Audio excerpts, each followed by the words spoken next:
પંચમહાલથી સમાચાર આવી રહ્યા છે। યાત્રાધામ પાવાગઢ ખાતે સર્જાયા આહલાદક દ્રશ્યો।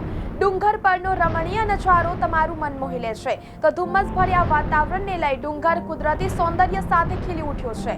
વરસાદી વાતાવરણને લઈ સર્જાયા છે આહલાદક દ્રશ્યો તો ભક્તોએ માતાજીના દર્શનની સાથે કુદરતી નજારો પણ માણ્યો।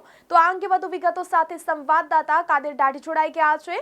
જી કાદિર, જણાવશો યાત્રાધામ પાવાગઢ ખાતે આહલાદક દ્રશ્યો સર્જાયા છે, શું છે વધુ વિગતો?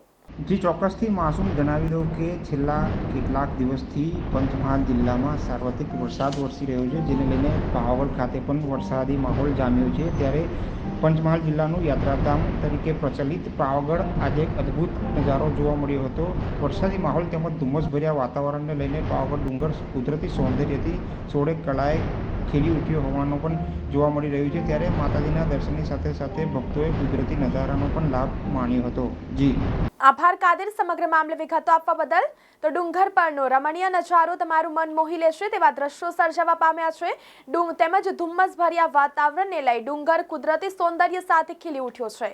વરસાદી વાતાવરણને લઈ આહલાદક દ્રશ્યો સર્જાયા છે। ભક્તોએ માતાજીના દર્શનની સાથે કુદરતી નજારો પણ માણ્યો।